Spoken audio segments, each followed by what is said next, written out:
Ooh, did you guys hear about that Meta? They're saying that Met Gala got some rituals going on, and they're saying it's a Republican that's over it.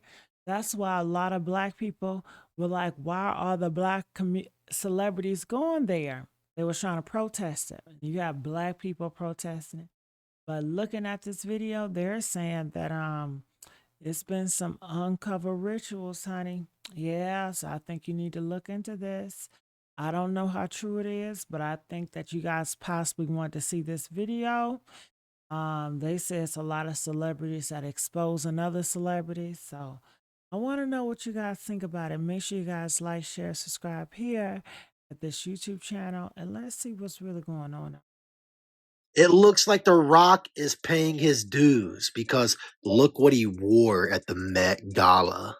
These celebrities sure do love to humiliate themselves. The most masculine men, but not that I'm one of them, but the most masculine men wear lava lavas and skirts. Mr. Idris, let me see the fashion piece right here.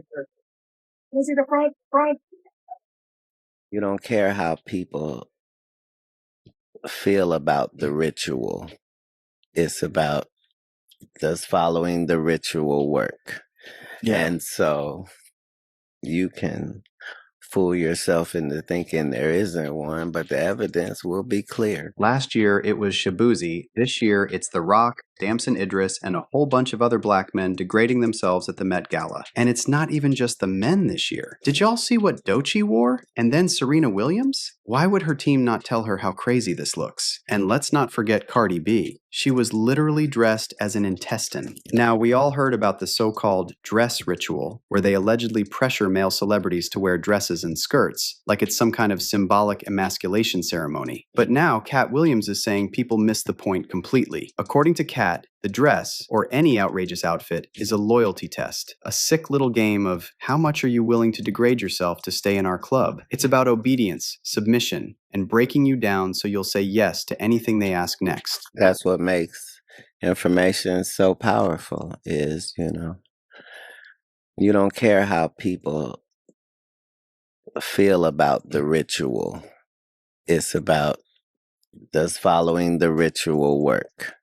Yeah. And so you can fool yourself into thinking there isn't one, but the evidence will be clear. So like when I be like, oh, these guys are wearing dresses. Everybody's like, oh, he keeps talking about people wearing dresses. No, it's not. That is a weird thing. It's not like that. Look at it from a different way. Look at it.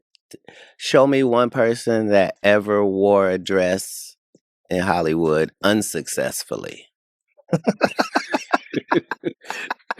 That's how you understand what a ritual is. But then Katt went even deeper, saying all of it. Celebrities wearing weird stuff, getting humiliated on purpose, those fake controversies you see every other week, and even this whole push they keep calling the trans agenda. He says it's all connected. He claimed it's tied to Baphomet worship, like the elites in Hollywood are literally doing occult rituals while we're sitting here arguing about outfits. So 20 years ago, I knew that transgenders was going to be a thing. It wasn't because I was a prophet. It's just I had gotten so much information that I understood that things are secular. So I understood that the earliest I had seen that word transgender was Baphomet, the transgender.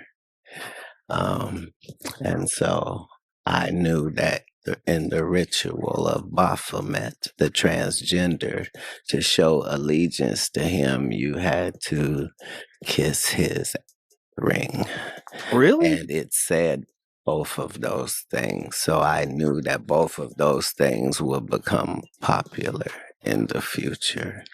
And that somehow calling people the goat would be normalized over the sheep being always the most popular reference. Now let's talk about this year's Met Gala, because it was a mess. Almost nobody was on theme. Everyone was dressed in basic fits, no creativity. And then, of course, there was the obligatory man in dress. This year it was The Rock, who wore a skirt along with a $3.3 million watch. And when asked about it, he said that in his culture, only the manliest men wear skirts. Great. Well, what I shared with Tom Brown's team is that, that first they sent us the illustrations over, and hey, is DJ going to be cool with this pleated skirt? And I was like, well, look, in our culture, Polynesian culture, we rock lava lavas. We rock skirts. The most masculine men, but not that I'm one of them, but the most masculine men wear lava lavas and skirts. And look, it's true that in many Polynesian cultures, men wear a wraparound garment that looks like a skirt as part of their traditional attire. But The Rock didn't dress in traditional Polynesian garb. He dressed in what looked like a woman's suit. And if you check what people online are saying about The Rock's Met Gala look, they're not buying the whole "it's my tradition" storyline. Someone on X wrote, "Hey look, they finally got The Rock in a dress. He held out longer than most, but the humiliation ritual for many men of color in Hollywood remains virtually undefeated. Hopefully, this gets him a couple of big movies." And another person took it further, saying, "When you see a male celebrity in a skirt, it means their bank account is getting low, and they're offering up the booty to the Hollywood gays for money and movie roles." And then there was Damson Idris out here frolicking around like a girl. He just got dumped by Lori Harvey, so he went to the Met alone. And while he didn't wear a skit, people still thought he was giving feminine energy. And y'all, some people even mistook him for Lil Nas X. Mr. Idris, let me see the fashion piece right here. Can you see the front? The theme for this year's Met Gala was costume art, and the corresponding dress code for guests was fashion is art. So, did Damson even try? Now, A$AP Rocky, on the other hand, he definitely tried, but that doesn't mean it looks good. In fact, people are saying things like, "I'm glad he's finally the bad bee he's always desired to be." Someone else said he looked like he pulled up in a pink Victoria's Secret bathrobe. Now let's talk about women for a second, because I can't get over this Doechii look. Just why would she do this?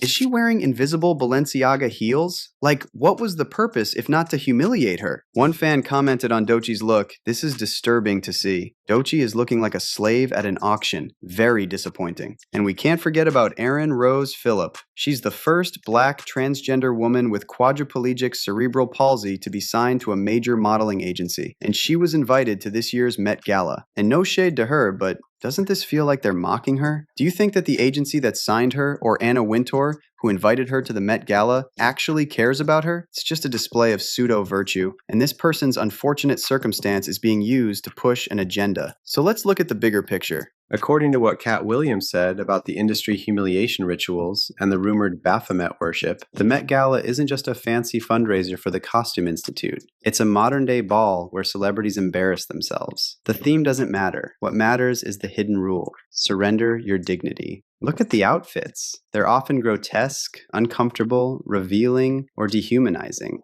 Feathers, latex, chains, exaggerated silhouettes that make them look like a puppet or a sacrifice. It looks ritualistic. The celebrity is stripped of their everyday glam image and remade into something strange, even monstrous. The celebrities are paraded up those steps like an offering, enduring mockery and memes, all while smiling. Why would they agree? Well, according to Katt, it's because participation signals loyalty. It's a test. Will you wear the absurd, humiliating costume we design? Will you let the world laugh at you, call you crazy, while you stand there frozen in couture? Passing means access to deals, protection, fame. Failing means exile. Some go further, claiming certain outfits have occult symbolism. Horns, eyes everywhere, inverted crosses, broken doll imagery. And then there's the demonic angle. Many people point to the timing because the Met Gala is held on the first Monday in May, close to Beltane, an ancient pagan fire festival. And then you look at all the repeated motifs: serpents,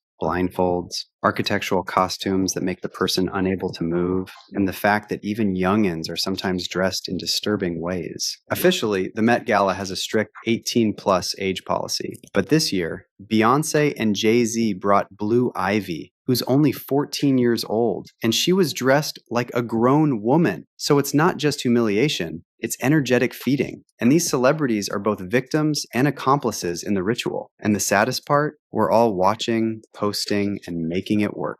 But now I want to hear your theories on the Met Gala. Do you think Katt Williams is reading too much into it? Or do you think there's some truth to what he said about rituals and Baphomet worship? Drop your